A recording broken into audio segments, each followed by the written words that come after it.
Hi, and welcome to this live reading from Who, a Stalker series novel by Megan Mitcham, and this is presented by Itsy Bitsy Book Bits. Chapter 1. Thank heaven for slum nights. Larkin's fingers smoothed over the red gold of the Mont Blanc fountain pen atop the glass conference table on the 79th floor of the Ashford building, balancing the weight of it easily between her thumb and index finger. She zeroed in on the target 3 seats away on the right. A pulse danced in the old man's temple, proving he wasn't as heartless as his air indicated. Genevieve's ultra-red pout turned the slight shake of her head into a homing beacon, demanding Larkin's attention. Her dear friend cocked a brow as only New York's premier hotshot attorney could. Larkin smiled. After all, this whole mess was Jen's fault. She demanded their inner circle abscond the gilded cages of White Street, Glass House Tavern, and Monkey Bar for body-brimming dance clubs or foam-serving pubs at least once a week. Had Larkin known she'd earned the title of undefeated darts champion, she'd have expanded her horizons years ago. So many Manhattanites deserved a fountain pen to the temple. Larkin gave Cornish Gleason's brain bullseye one last glance before checking the time. 6:30. She turned her gaze to her assistant. Reagan? Yes, Miss Ashford. Reagan stood from her chair against the wall with her digital pad and stylus at the ready. Please cancel my reservations at La Cirque and have a good night. 7 delectable courses scrolled through Larkin's mind as each distinct flavor wafted across a well-trained palate. She swallowed her pooling saliva, along with her amusement at the disgruntled look on Genevieve's face. Should have let me kill him. Across from Jen and to Larkin's immediate right, Marlis's lower lip quivered ever so slightly. Larkin's other dear friend either hadn't noticed the contemplation of murder in her eyes, or had agreed. She could plead insanity. Yes, ma'am. Reagan's slight British lilt perked with the edict of freedom. If only Larkin could give herself the decree. The slight woman nodded and fled the room as though the 7 people around the table aimed to have her for their meal instead. Just perfect. Gleason flicked a wrinkled hand. Let the minutes show, Miss Ashford's. He dragged out her honorific as though it were an insult, and then stalled with a contemplative tap of his wrinkled chin. Yes, let it show her complete and total lack of respect for the board assembled here. Irritation rooted at the base of her spine grew thorny offshoots that threatened to sprout her out of her skull as sharp horns. The smile curving her lips died. Objection! Jen shouted. I second that. Taryn Blakely's thin arm shot into the air. The board treasurer never said much unless it pertained to numbers or her 2 children. Larkin assumed she didn't converse much because heavy caseloads at her prestigious brokerage firm and her loving but overbearing family wore her to the bone. The small gesture of solidarity shocked the hell out of her.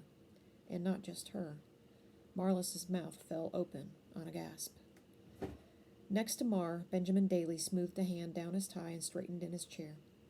Larkin hadn't thought it possible. The guy was the definition of uptight, even though he was far too young to be so stuffy. Cornish? Bryce Beauregard planted 2 palms on the table and leaned over the glass. The seams of his charcoal gray suit bunched but not at the buttons where most men his age needed it let out. It stretched the material over his chest and at his shoulders. Genevieve licked her lips, also noticing the way the salt and pepper-haired man reigned over his body and the room.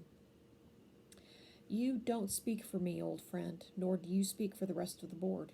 You speak for yourself. The ruler of the Beauregard fortune eased back into his chair and turned a sultry smile on Larkin. She seriously tried not to feel it between her legs, but she had a thing for older men. Daddy issues. Mr. Beauregard turned back to Gleason. Cast your grievance. Keep your crotchety attitude. Fine, Gleason growled. Your dinner plans prove you're not taking this board seriously. Seriously? Was this guy serious? Everything she'd worked for her entire life rode on the shoulders of this board and their decision. Every weekend and night for the past 14 years, while not with her girlfriends, was spent working toward her goals. Larkin painted on a smile and clung to the calm that confidently carried her through life. Mr. Gleason, my dinner plans prove that I expect this board to work efficiently. She wouldn't call him out on his snide remarks about a woman-owned company or a woman-dominated board. She didn't have to. My dinner plans prove that I expected to celebrate a decision and the culmination of work that began while you were still barking people around on the floors of Wilhelm Media. She stared him down, daring him to speak. He bit his tongue, literally, by the look of the lump in his cheek. I asked each member to present their data-backed opinions this afternoon. If anyone has disrespected the gathered board, it's you, sir, because you neglected to share your report. Larkin braced for the impact of Gleason's bald fist. It came from behind his shoulder and descended like an anvil, rattling the thick glass table. You break it, you buy it. Taryn jumped several inches from her seat and landed with her arms drawn across her face and chest. Gleason sneered at Bryce Beauregard. Why I let you talk me into this, I'll never understand. You can't talk sense into a woman who doesn't have a man standing for her. Anger, usually stowed neatly in an overhead compartment, combined with irritation and rained down in the turbulence. Warning, oversized baggage, delayed luggage, heaps of unchecked shit hammered into Larkin. You're saying this to number 102 on Forbes' list? Genevieve sliced a manicured nail at Larkin and then swung it to Mar. Hell, Marlis will pass you by next year. Her red point turned on the son of a bitch whose mama never taught him how to respect a woman. You're hanging around the 400s, right, Gleason?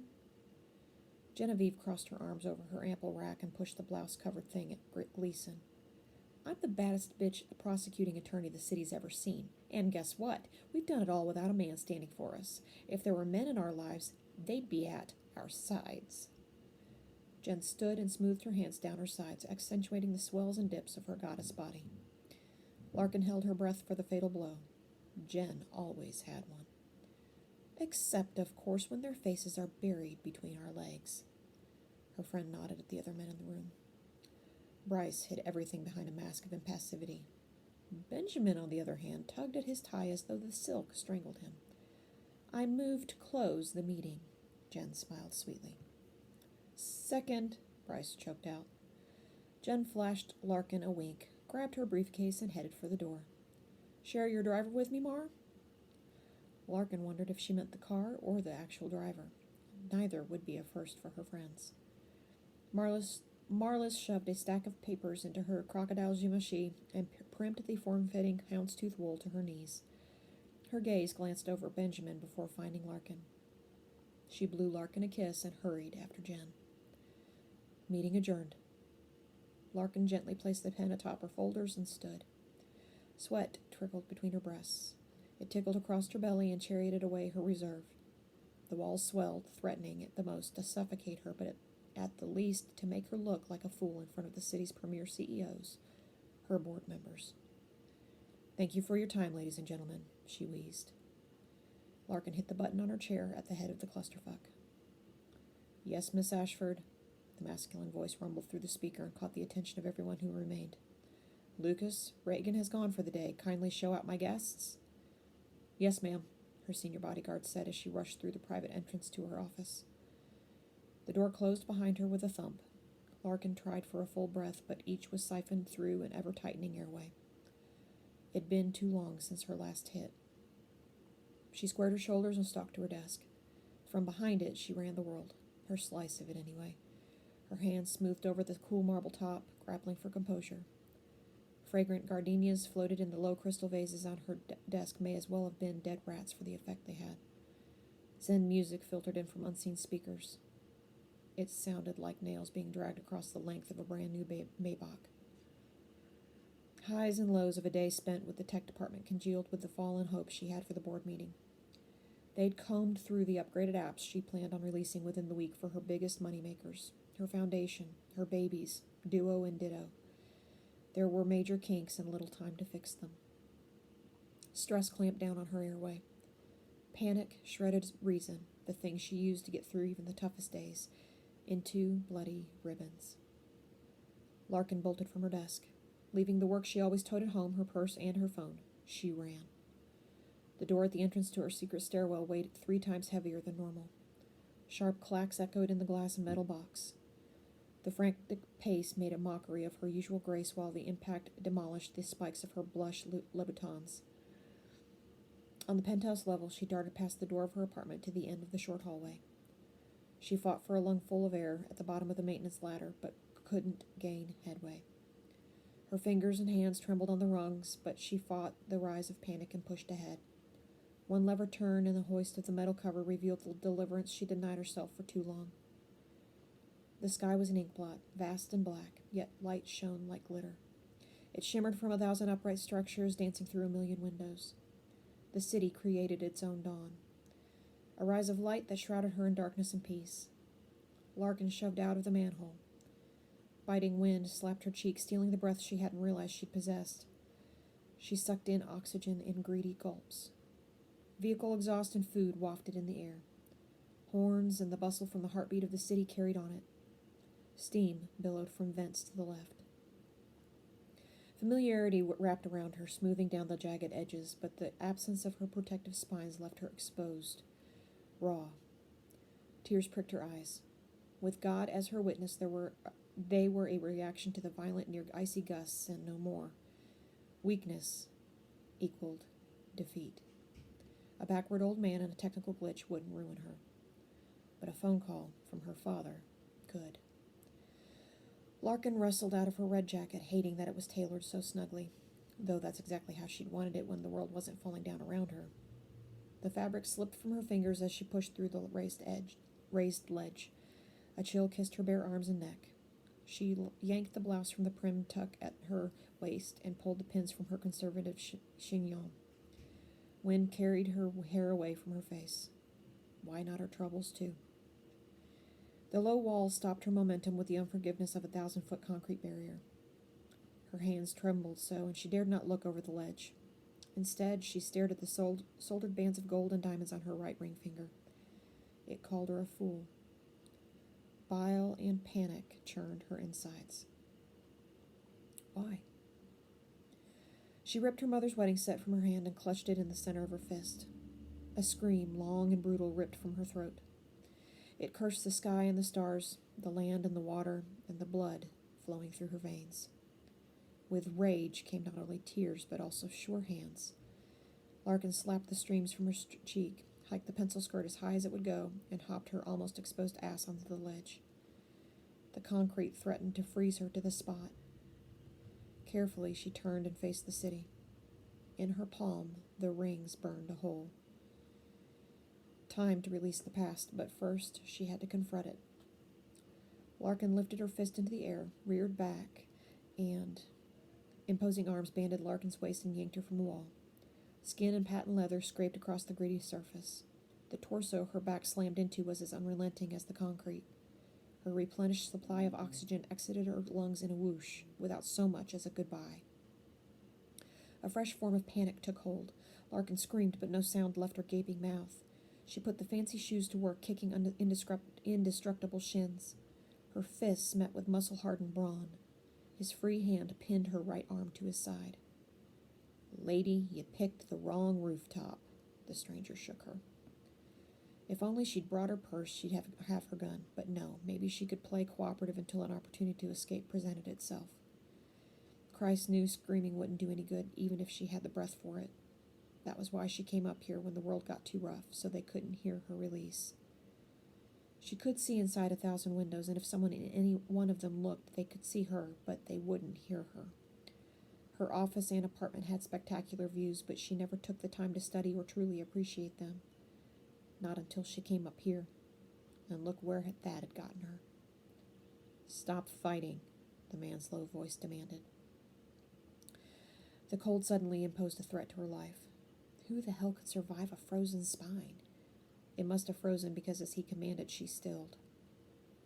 Her mind continued to run rampant, calculating angles and dismissing them in rapid fire. "I have money."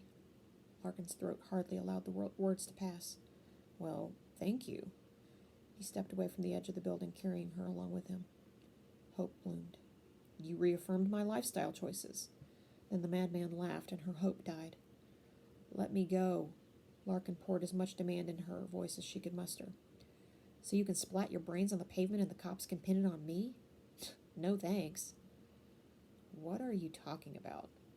Larkin tried to turn her head to get a better read on the crazy person who held her in the unbreakable grip of his arms, but shadows shrouded his features. Who are you? Your guardian angel, sweetheart. His deep baritone rumbled in her ear. He didn't feel like a guardian angel, and then a far-off bulb lit. Larkin's hair smacked her cheeks with every vehement shake. I'm not trying to kill myself.